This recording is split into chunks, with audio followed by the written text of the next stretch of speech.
So here we are, 6.4c, college algebra, continuing with polynomial equations, and we're looking at the rational solutions test. And what we're doing is we've got these long drawn out equations. In fact, let me explain this using example 4. All right, so let me get this written down correctly.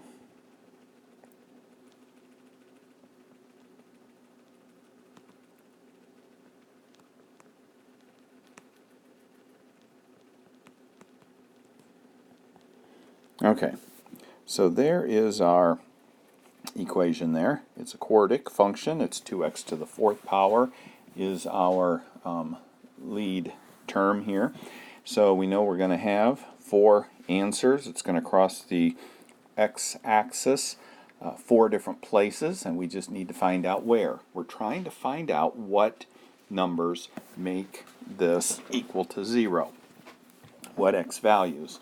All right, so there's a little trick called the rational solutions test that you can find out the rational numbers that will make this equal to 0, meaning the numbers that, I guess for lack of a better phrase, make sense, like 1, 2, 4, any fractions or decimals, but does not include radicals or imaginary numbers. Okay, so we're just looking for a couple numbers that are rational that work to see if I can lower this 4 down to hopefully a 2, so that it's a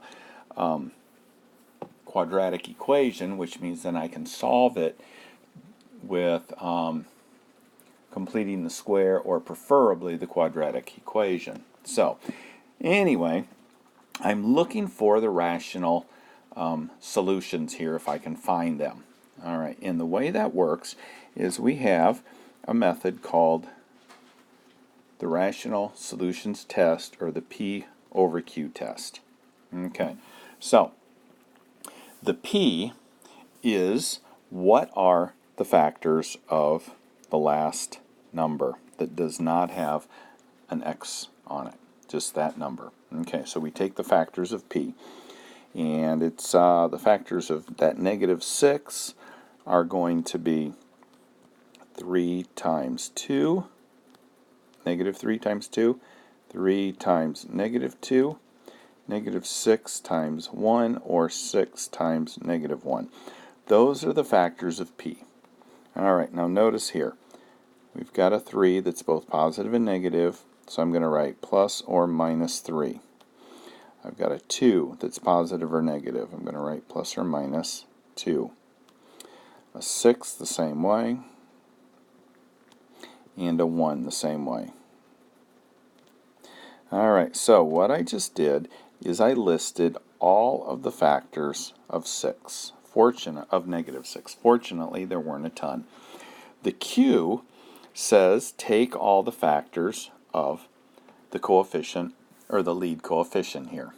And in this case, it's just 2 and 1, or -2 times -1.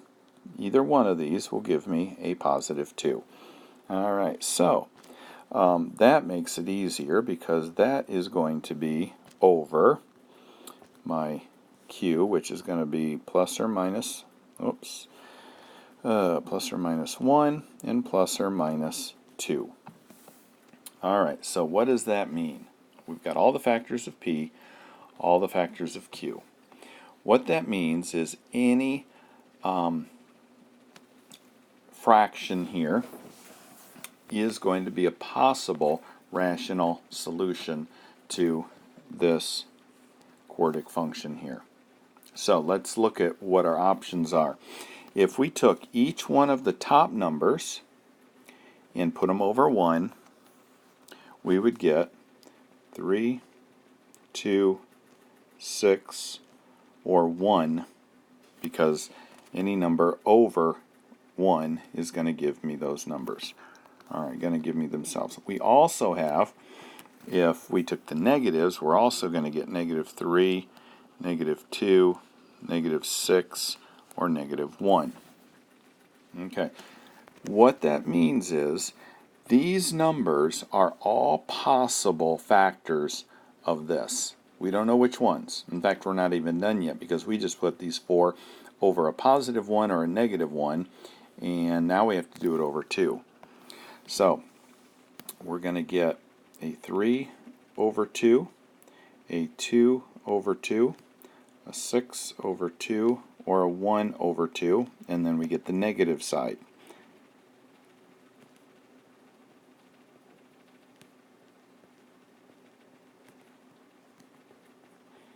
Okay, so those are all of our possible solutions. Now we can get rid of some of them because they're repeating themselves, like -3 can cross out with this -3. This -1 can cross out. Whoops, I guess I should not. I shouldn't take out this -3. I just should take out one of them. Let's see, 6/2. I don't need that. Let me get it in red. I don't need the 6/2 because I have 3 right here. 2 over 2 and 1. So I don't need that one because I have it here. Let's see, are there any others that repeat themselves? I think that's good to go. So all of these numbers that are left here that haven't been crossed out, some of them, one of them, maybe none of them, because this doesn't have to have a rational answer. But if it does, it's going to be one of these numbers. Okay, so how in the world do we choose which number is going to actually work? Okay, well, in my world, we used to have to just take these each one at a time and find out which one was going to give us a remainder of 0. So what we do is we would do that, and then we take 2, 10, 13, -1, -6 from up here, and we do synthetic division and see if we had a remainder. If we did not have a remainder, if the remainder was 0, life was good. Okay, if we did, we'd cross that out and try 2 and then 6. So we have to do each one of these until we found them. But according to this particular lesson and having graphing calculators available, we can first of all graph this guy and at least get this down to a 3 by finding one solution using our graphing calculator. So in fact, when we put this equation, 2x to the 4th plus 10x cubed plus 13x squared minus x minus 6, into our graphing calculator, it gives us immediately 2 values that we can see on the screen. And so I need to get rid of all of these right now. Okay, so I've got a little bit more room here. Alright, so when we graph that, it gives us the possibility of crossing places of being x equals -1 and x equals -2. So 2 of the solutions seem to be those. And I always say seem to be because we have to do synthetic division with each of those in order to make sure that those are. I mean, that's what we're using synthetic division for, to make sure that what we're getting for an answer is actually exact instead of just having a graph. Okay, so x plus or x minus 1 works. Okay, I'm going to erase all this, and we're going to put a -2 in there to see if that works.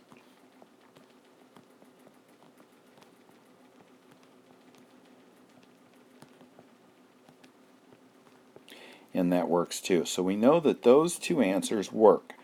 Alright, so that being the case, I want to show you another trick. Okay, let's start this over, because like right now, what I did is I divided this into this and then the negative 2 into this, and all I did was found out that these two go evenly, but it didn't change anything. It didn't change this to an x squared yet, okay?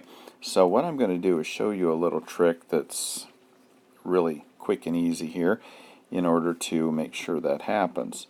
Alright, so let's pretend that we don't know that negative 1 and negative 2 actually work. So I'm going to put my x equals negative 1 and negative 2, and I'm thinking, oh, maybe those will work. So I'm going to start over. Negative 1. So bring down the 2. This is just so much faster than, you imagine trying to divide this all out by hand, doing long division.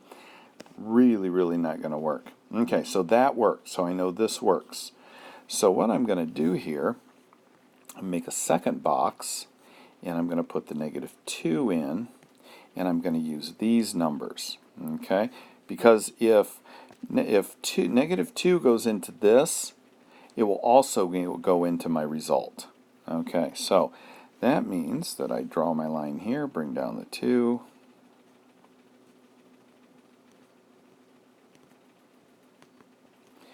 and it worked as well.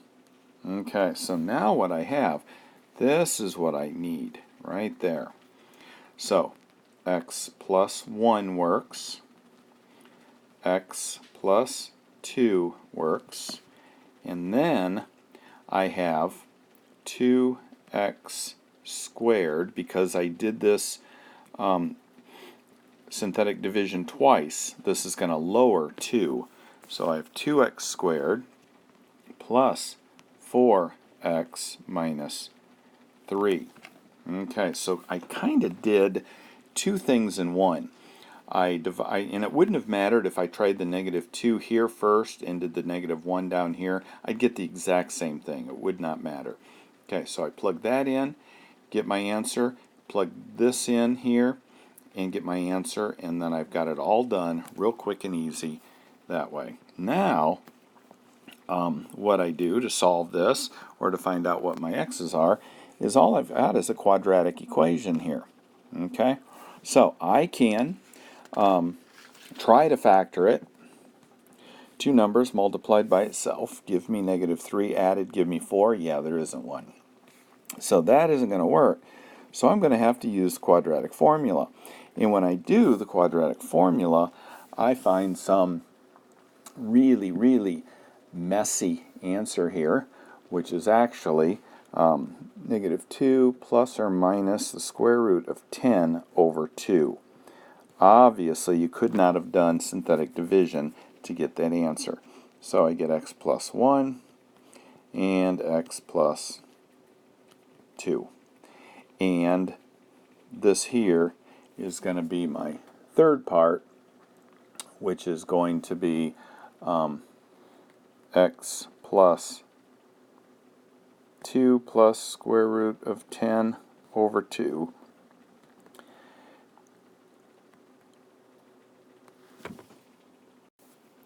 Or x plus 2 minus the square root of 10 over 2. So all of these are the factors of that equation up there. So there's 4. Okay? But what it was asking us to do here is solve the equation. Tell me what x equals. That being the case, x equals negative 1, negative 2, negative 2 plus the square root of 10 over 2, negative 2 minus the square root of 10 over 2. So that would have been the 4 answers that it wanted me to give. And when we graphed this equation clear up here that we started with, one of the things that you'll find out is it crosses, yeah, sure, at negative 1 and at negative 2, but it also crossed the x-axis at these two places right here. That's a little bit hard to graph. It's hard to look at the graph and pick that out. It's impossible. oh yeah, that's -2 plus the square root of 10 over 2. Not going to happen. So that's why you have to end up using synthetic division to get this down to a quadratic equation or expression so that you can find out what the irrational answer is. This gives you your rational answer. The quadratic equation gives you your irrational answer. Okay, so let's look at example 5 in the next video, and then we'll be done.